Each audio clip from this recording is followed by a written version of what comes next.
Our next speaker is a gentleman that we work very closely with. He's a great leader in the legislative bodies in dealing with legislative issues. But Brian Parke is the president and CEO of the Maine Motor Transport Association, a group whose purpose is to represent the transportation industry in Maine by promoting highway safety, providing education for those engaged in the motor transportation industry, as well as advocating for sound public policy affecting its 1,780 member companies. And you come from a traditional family-owned trucking background, and you've served the trucking industry in many roles in the past 27 years at Maine Motor Transport Association. So we thank you for coming here today and look forward to your discussion. Thanks. Thank you, Pat. Pat mentioned I am fourth generation trucker. My great grandfather started moving freight with horses back in the day. Expanded that into moving snow so that the mail trucks could get to the county. My grandfather ran a trucking company through the days of deregulation, when it actually was, rates and routes were decided in those proverbial smoke-filled back rooms. That actually did happen. And my father started his career in the trucking industry by building a company on his own. Built it to 20 trucks in the booming metropolis of Costigan, Maine, hauling chips from Costigan to Bucksport. And for me, I'm happy to say that I started off my career in trucking as a wash boy, as a mechanic's helper, a yard jockey, equipment operator, before I left for college. But I wouldn't trade those experiences for anything, because I realize and I appreciate that everyone isn't as lucky as I am to say that the trucking industry has put a roof over my head and food on my family's table for my entire life. So, which is to say that I love trucking, and I can't imagine why everyone wouldn't love it just as much as me, if given the chance. But unfortunately, we have a workforce shortage that I'm willing to bet is impacting each and every one of you in this room. Whether you have 10 trucks and need 2 drivers, or you represent a mill and need additional capacity to move raw materials and finished product out. Can we get my slide presentation up?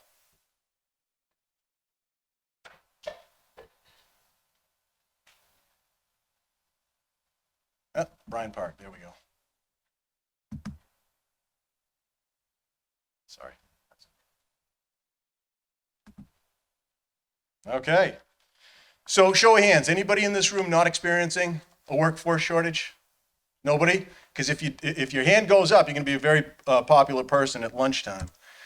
So it's widespread, impacting us all, even this guy.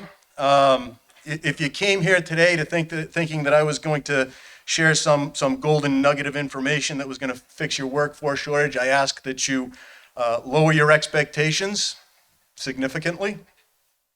The other caveat I'd like to make is that I know the workforce shortage isn't specific to trucking and truck drivers. We need more technicians, we need more mechanized loggers, we need more dispatchers, foresters, and on and on. But I was asked to come today to talk about the trucking industry specifically, and many of the conclusions are somewhat the same for other jobs as well.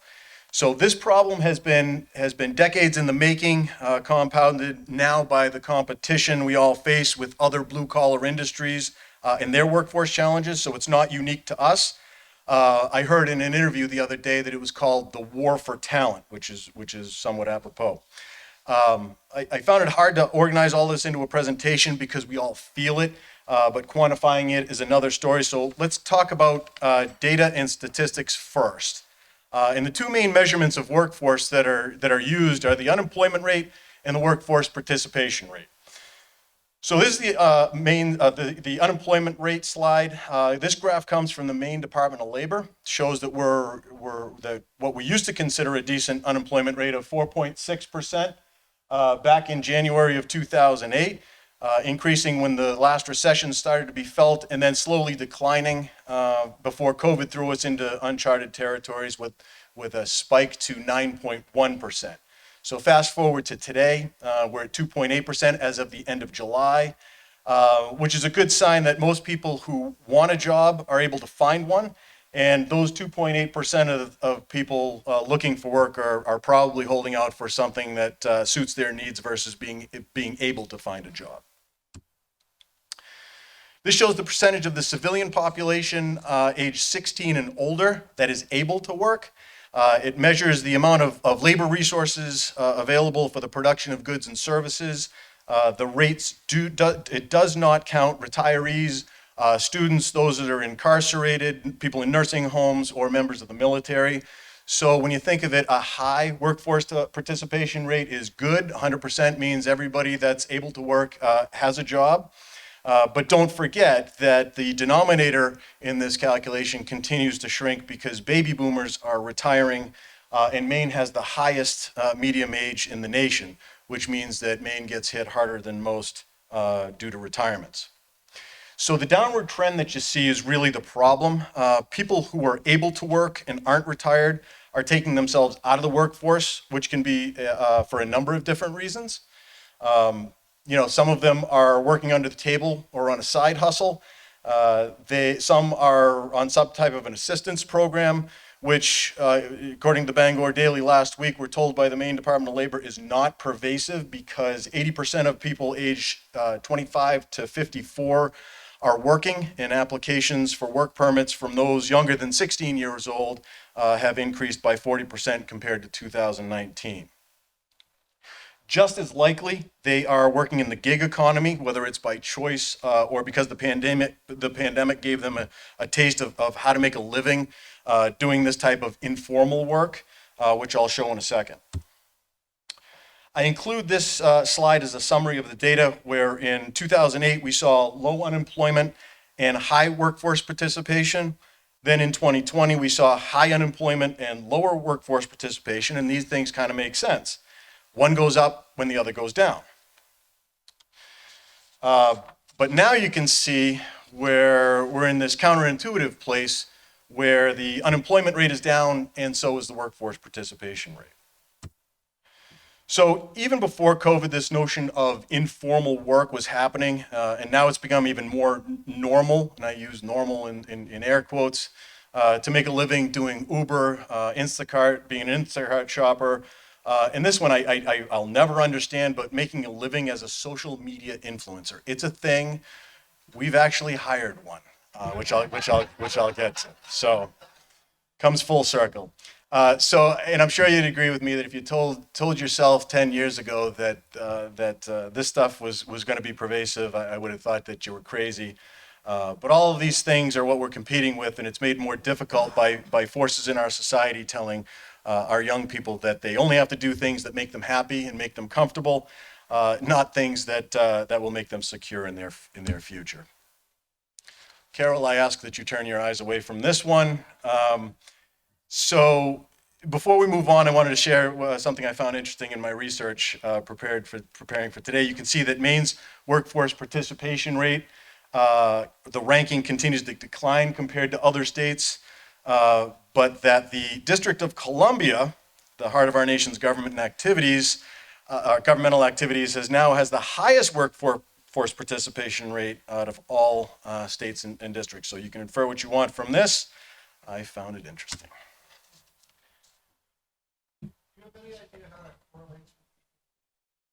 I don't. I got it from one of the Fed, Reserve Bank of St. Louis. So you can go there and they may have some methodology to that. With all of that as a backdrop, truck driver shortage has been around since at least 2005, and likely before that in certain segments of the industry and during different economic booms and busts.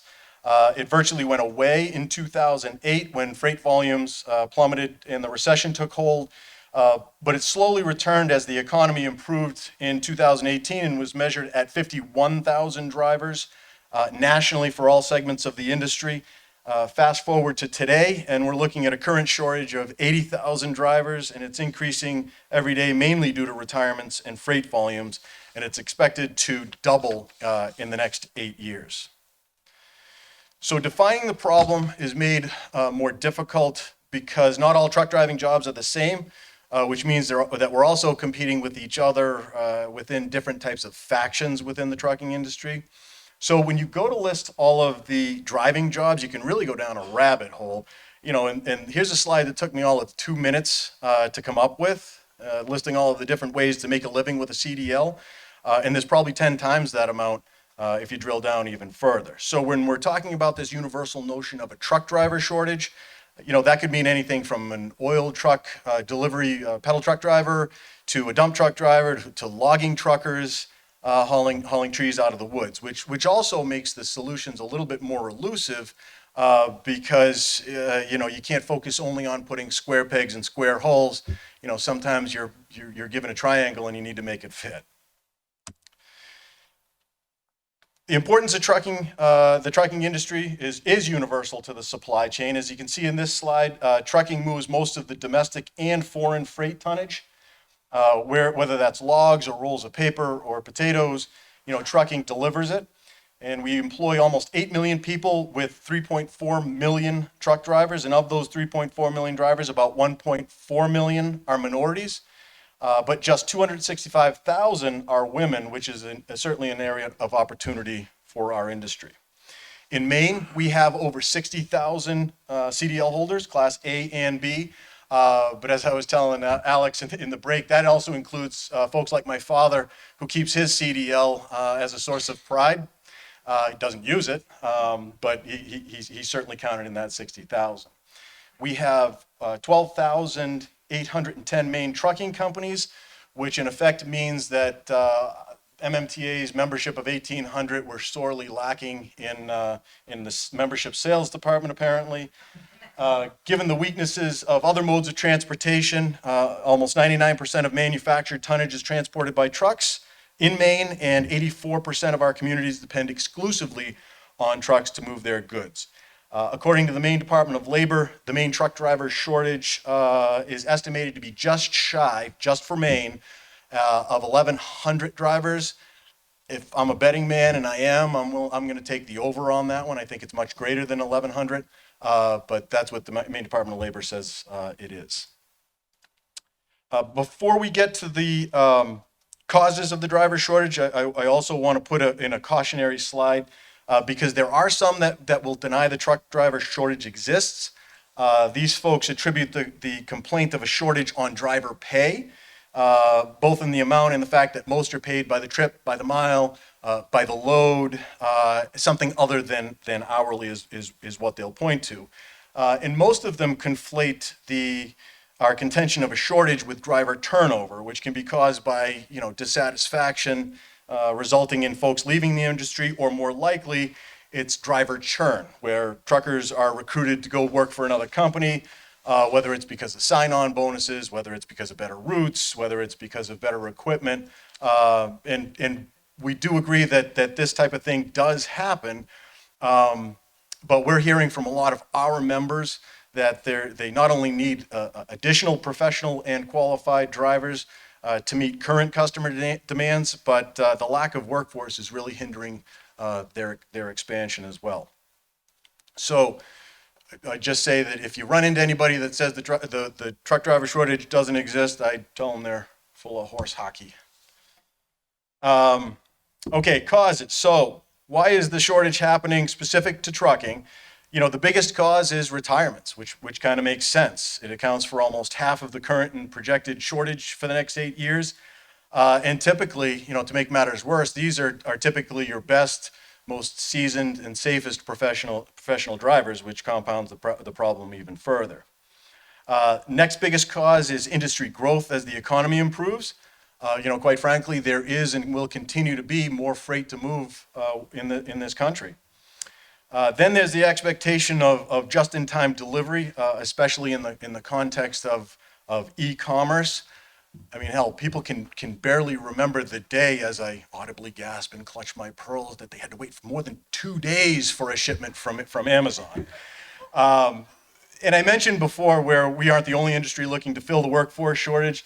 We're competing with plenty of other opportunities that are out there, as well as those legal Zoom commercials that tell people they can and should be their own boss and hang out their own shingle and sell their wares on eBay.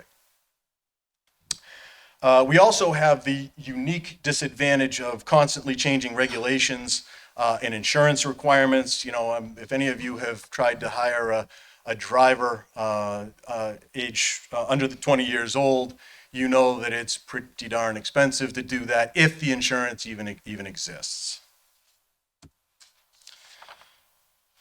So on the truckload side in particular, we hear a lot about detention time being a problem for drivers, especially for those that are being paid only when the wheels are turning. We're competing with industries that offer jobs that don't take them so far away from home, and certainly that can apply to the forest products industry as well as the over-the-road segment. Some people think of trucking and they have this perception that they're gone for long periods of time. They won't be able to be home for school events, kids' games, those types of things, and that's a perception that we certainly need to change. Then, whether we like it or not, the proliferation of drugs in today's society, made worse by legalizing marijuana.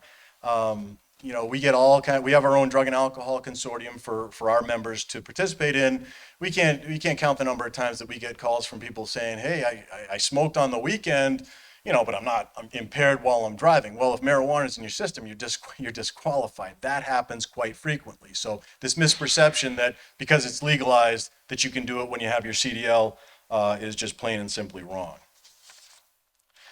So, there is this segment of CDL holders who get disqualified, and some, quite frankly, are more inclined to work for industries who don't do pre-employment and random checks.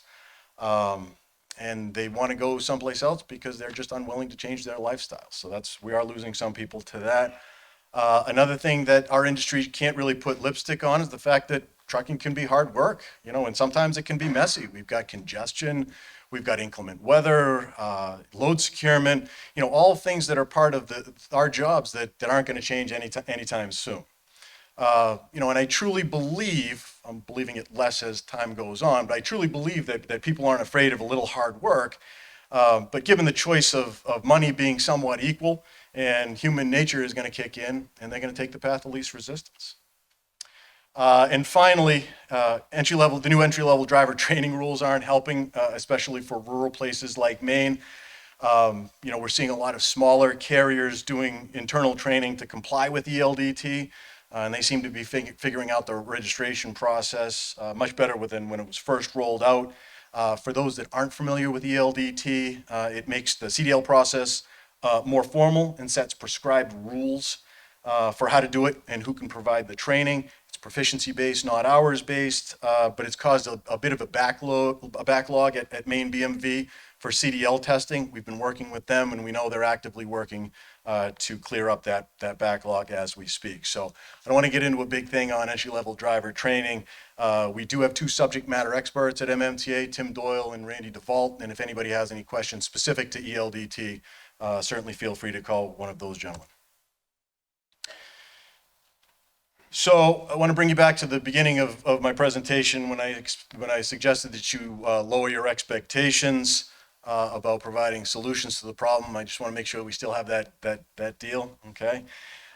Because nothing I'm about to tell you is new, and it's not visionary by any stretch of the imagination, and a lot of it is somewhat obvious. So trucking industry needs to do many things. We need to get younger. We need to expand our recruiting pool. We need to do a better job at promoting our industry. We need to focus on retention just as much as attraction, because an employee retained is worth a premium when you consider recruitment and training and overall new employee investment. And government stopping the distractions. When we're taking our focus off of what the biggest issue is with workforce in particular, that can cause distractions when we should be focusing on workforce development. So let's get quickly into a bit more detail. How am I doing for time, Patrick? Talk faster? Because Tim Doyle tells me I talk way too fast and I just need to slow it down. Sure. Okay. I'll talk even more faster. As if we needed further proof of our aging workforce, this slide just shows how dire it is. This information is actually 3 years old. We did a study on crash statistics. We had met with Senator King, and he had asked for us to do a study in the context of the Drive Safe Act, which I'll talk about in a second. But I doubt the breakdown has gotten better in the past 3 years, with less than 0.5% of our CDL holders being under 21, and a whopping 65% are older than 50. So that shows the aging workforce, and that should be a concern for all of us. As you know, in Maine, you can get your CDL at 16 and drive intrastate within 100 air miles. Then when you turn 18, you can drive the entirety of Maine without the 100 air mile restriction, but you can't drive in interstate commerce until you're 21, which has never made sense. So this slide shows that between the ages of 18 and 20, you can go 372 miles from Kittery to Van Buren, but you can't go 2 miles from Kittery to Portsmouth, because that would be interstate commerce. The freight doesn't know if it's in intrastate or interstate commerce, nor is there a greater risk of crashing because of the designation of the freight you're hauling. So the MMTA, along with other trade association partners, we started to push the Drive Safe Act in Congress, which would allow 18 to 20-year-olds to drive in interstate commerce. We were willing to accept some restrictions on that, mainly to limit distance, since it's supervision and mentorship that are the main keys for highway safety when it comes to young drivers. We recently saw some success in this regard when a version of the Drive Safe Act was put in the Infrastructure Investment and Jobs Act, the IIJA, and it's been renamed the Safe Driver Apprenticeship Program. I want to take this opportunity. Senator King, Congressman Golden were co-sponsors for the original Drive Safe Act and have been supportive from the get-go, as has been Senator Collins. The details are here on the slide quickly. Program allows 3,000 drivers between 18 and 20 to participate in a 3-year pilot. Motor carrier must have a Department of Labor registered apprenticeship program. The vehicles have to be equipped with onboard monitoring systems that include forward-facing and in-cab driver-facing cameras. That one was slipped in at the 11th hour, much to the chagrin of the trucking industry, because it limits the number of people that can participate. They continue to move the goalposts on that. Apprentices must be accompanied by an experienced driver in the passenger seat, and the vehicles they operate have to be equipped with automatic transmissions, active braking collision mitigation systems, and speed governed at 65 miles an hour. So we all agree that the hoops that carriers will have to jump through will be problematic for smaller carriers. I've heard from a lot of our members that the registered apprenticeship component alone makes people skeptical of the time and effort that's going to have to go into a 3-year pilot that may not be made permanent. But it does allow our industry to tease out more safety information for insurers to get more comfortable with drivers. Now's a good time to mention an American Trucking Association Research Institute study that was just put out found older drivers with less than 1 year experience had a higher preventable crash rate than younger drivers with experience less than 1 year. Which tells me that safety is impacted just as much by experience as it is by age, which is what we need to get the insurers to understand. So in the next 3 years, we're going to have to show objective evidence that highway safety isn't adversely impacted in order to make this pilot permanent.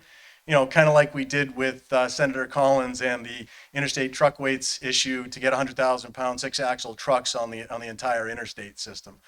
We'll never forget that. Probably the best bit of advocacy work we've ever done. So Senator Collins deserves a lot of credit for bulldogging that thing when she didn't have to. She did it anyways because it was the right thing to do. So we also think that the details to participate in the SDAP is going to discourage smaller carriers from participating.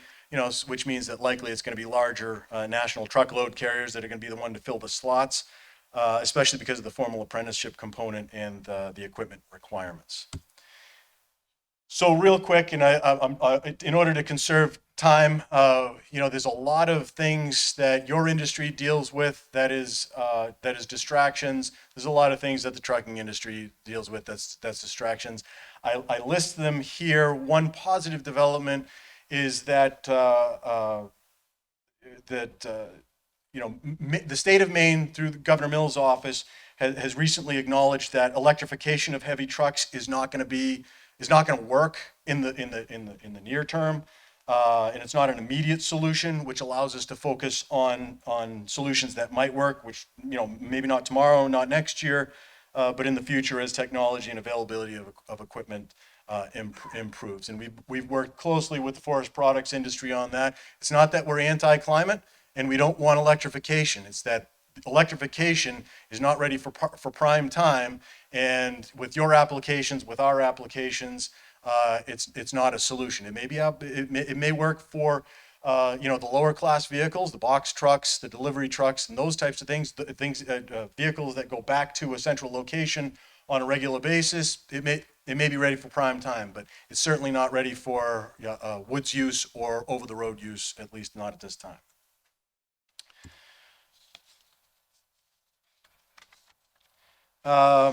So expanding our recruiting pool, again, falling under the category of obvious things we can do to improve our workforce needs.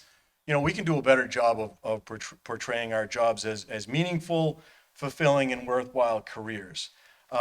We've talked an awful lot about working with guidance counselors in high schools to promote blue-collar jobs, setting up a relationship with the regional and private technical schools, encouraging non-traditional candidates like women, minorities, and new Mainers, and focusing on streamlining credentialing for the military. These are all things that we've been working on, and most of them can be done at your company on a local scale as well. For MMTA's part, we are working on this issue by putting our money where our mouth is. Our board has made it clear that we own the problem and that we're responsible for owning the solutions as well, which is why we've embarked on two pretty big programs that have been funded entirely by the MMTA and our members. None of this has come from pandemic relief funds or government grants. We decided we wanted to be true to our long-term, our long-held belief that the free market is what built this country, and we couldn't very well advocate for lower taxes and fewer regulations on one hand, and then have our hands out taking taxpayer money with government strings attached on the other. So in an effort to attract the next generation of drivers, technicians, and support staff, we've partnered with the Westbrook marketing company Ethos to develop a full-blown industry image and workforce development campaign. We're targeting ages 16 to 30, which is Gen Z, and at the tail end of some millennials. And it's mainly done through social media. I'd highly encourage you to check it out. It's on Facebook, Instagram. We're now on TikTok, so we're hitting all the big ones. The words I never thought I'd be saying. Just as an aside, and I was telling Alex this, my 21-year-old daughter comes to me the other day and she says, "Dad, you should see this cool campaign that somebody's doing for truckers." It's ours.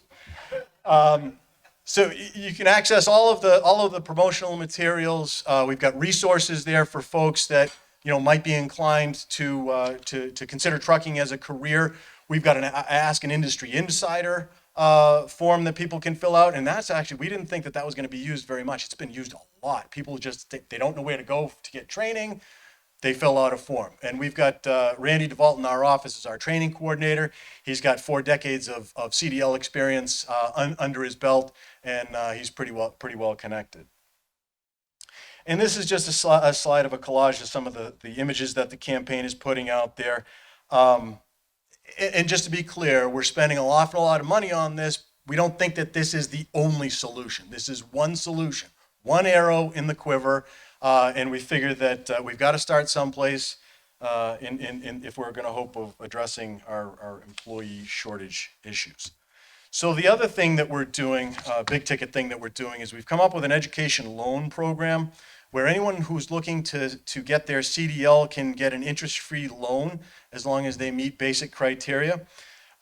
Reason that we decided to do this is we've been hearing from a lot of people that the financial aspect of getting their training, especially with the LDT coming into the fold. We wanted to take that financial disincentive away from people getting their CDL. And if they get their CDL and they go drive beverage trucks, great. If they get their CDL, they go drive hazmat, great. If they get their CDL and go drive logs out of the woods, that's fabulous. Rising tide lifts all ships is what we figure. We're working with Maine Savings Federal Credit Union, working better than we expected. We started this off initially. We thought that we'd have two dozen apply. We're up to 181 approved loans, and we've got over $1 million in outstanding balances. That balance is guaranteed by the Maine Motor Transport Association. So Maine Savings, all they're doing is they're issuing the loans according to our criteria, and we're underwriting everything. Now, is it going to be problematic if every single person doesn't pay their loan? Yeah, $1 million is going to be tough. But our executive board wants to get pretty aggressive with this. When talking with the technical schools, NTI in particular, they've seen an exponential increase in demand for their training. So, which is exactly as we had hoped. We also have a unique component to this. Credit scores only tell certain story. There's an appeal process that someone can go through if they get denied because of their credit score. They can come right to us, tell us why the credit score doesn't necessarily tell the entire story, and we can overturn it. Seeing as how we're underwriting the loan, we've had some that are working for members of ours. They're working in the garage, want to get their CDL. We reach out to that member. The member says, "Yep, we'll split it half. Any bad debt in half." So we're working out a lot of those. And interestingly enough, we've had 17 denials overridden through this process. So those are 17 people that may not have gotten their CDL otherwise. And that's not to say I don't know whether those 17 actually got their CDL. This is just to get them the training. So more details here if you're interested in the program, or if you know somebody that's looking to get their CDL and wants an interest-free loan. You can access it right through our website, or you can go to the goyourwaymaine.com website and find it there as well.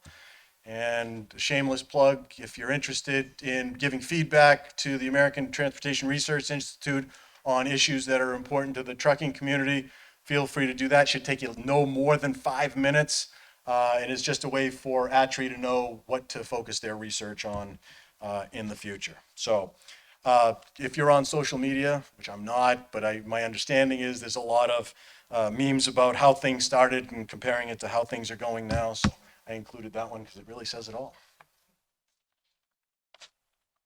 How'd I do? Good. Very good. All right.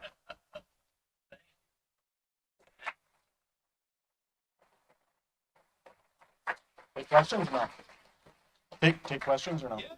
We got any questions? Hey, Brian, I thought it was a great presentation. Thank you. One thing I was wondering if you could touch on. That's, we all realize there's a truck driver shortage. For Maine manufacturers outside of the market, we need a local. Yeah. What is the city? What's happening? And Chinese that did a container 5 years ago for $3,000. Cost us $3,000. So I'll answer the question. I don't know is the real answer. What's going on with intermodal? Those rail and intermodal kind of the similar, but not the same. They're very disorganized. It's very disorganized. What we've found, certainly with you saw the statistics on all the things that travel by truck. What we don't want to compete with, and we never compete with, is heavy things that need to move long distances that aren't time sensitive. That's rail. We want that to go on rail. We want the country to succeed. Another quick story is when the intermodal facility went in Auburn, long time ago, decades ago, we were approached to fight it, figuring it's not in the trucking industry's best interest if some of that movement is going by train, and we didn't. We actually encouraged it, and it's the rising tide lifts out. The economy worked out. The manufacturers manufactured more, and let's face it, unless they put railheads, at every Hannaford and you know, at hospitals and things like that, last mile is going to be done by truck anyway. So I wish I had a better answer for Maine's intermodal. I don't. Just to say that we're supportive of it. The trucking industry is supportive of it. We're supportive of most things that are more efficient. I don't know if I need that. Friend of mine that runs harvesting operations in Europe, where local workers don't like to work that many hours a week. Was in France, and they ended up importing most of their log truck drivers are all Eastern European, Ukraine, Poland, Croatia, those places, all highly skilled professional drivers.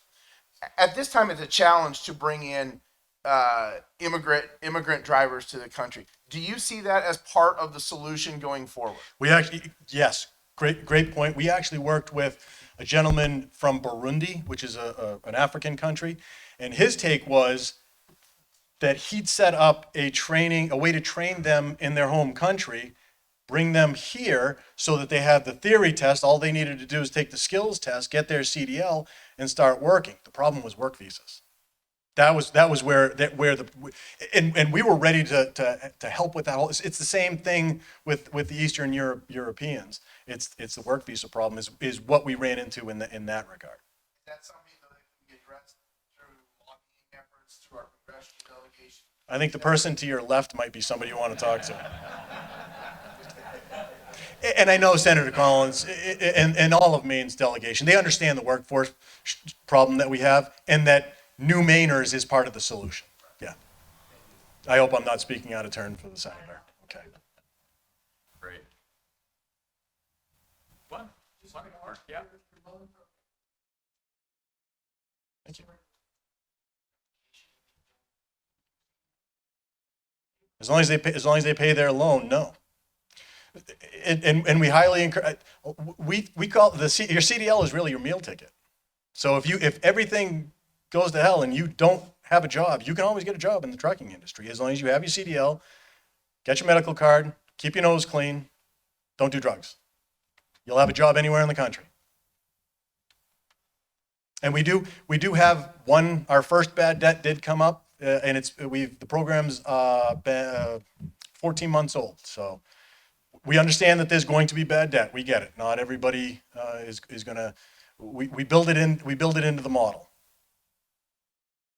But it goes to the generosity of our members as well. They know that they want the program to run. They need more CDL holders, so they're willing to fund it. Great, thank you very much.